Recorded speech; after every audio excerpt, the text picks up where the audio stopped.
Yo, what is good, YouTube? Krishan checking back in with another video. Let's start today's video off with a recent update from Derek Lunsford at about 9 weeks out from the Mr. Olympia. And Derek is looking scary good. Last year in his Open Olympia debut, Derek took second place. This guy has had an entire year off, and at 14 weeks out, Derek said he was 10 pounds heavier than he was the last year at 14 weeks out.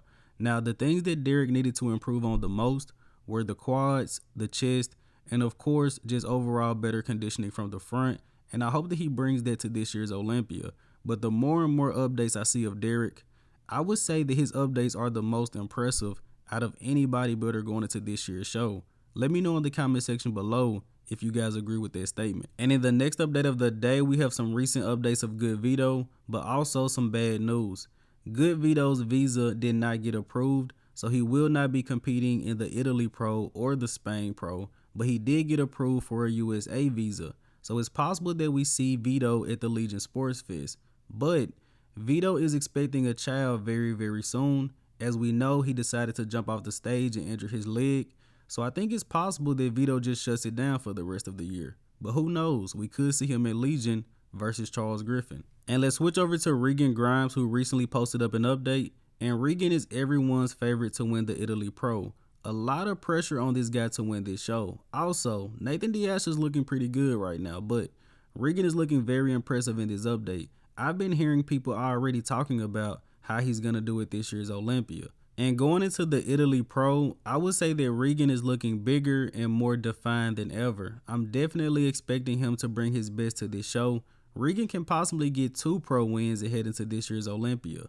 Now let's switch over to the butcher Brett Wilkin, who recently posted up an update.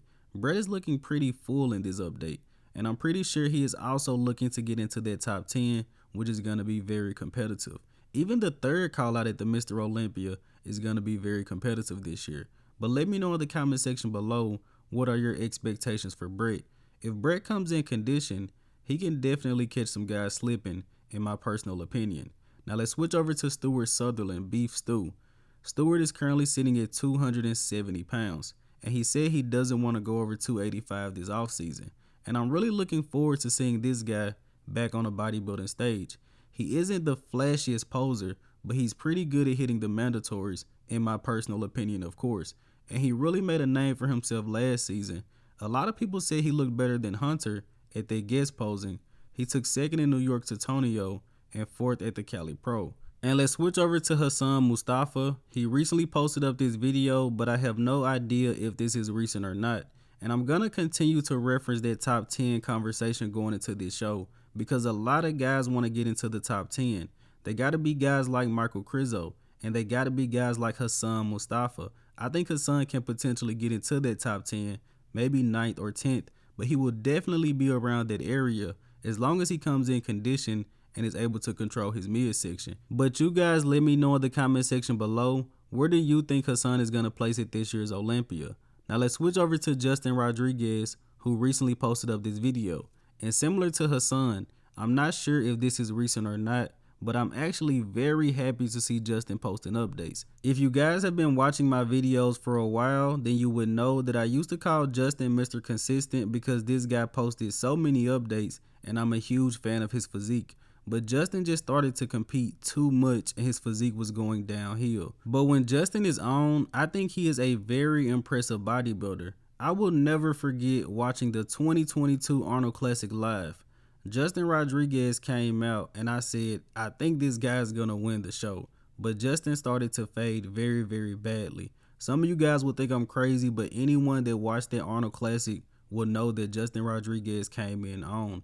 And he also placed second at the Boston Pro to William Bonac. And Justin also placed ahead of Samson Dowda and Steve Kuklo at that Boston Pro as well. I'm a fan of this guy's physique, and when he's on, I still think he's one of the best bodybuilders in the sport. Now let's switch over to Wesley Vissers, who recently posted some very impressive updates at 2 weeks out from the Europa Pro. And I'm not sure who's all doing that show, but I'm pretty sure that Wesley is the guy to beat. This guy looks like an absolute specimen. And I would say that Wesley's main weakness is definitely the size of his quads, but the classic physique just got a boost in the weight cap, so Wesley has a few more pounds to play with. So I'm looking forward to seeing what he's going to bring to this show. pretty sure he's gonna win, but let's wait till we see the competitors list. Now let's go ahead and wrap up today's video here with the archive of the day. And actually, before I seen this image, I had no idea who this bodybuilder was, and I would be very surprised if anyone can guess this. But you guys let me know who is this legendary bodybuilder. And as always, I hope you guys did indeed enjoy this video, and if you haven't done so already, be sure to like the video and subscribe to the channel. I'm Krishan from Go Fitness. That's it. I'm out.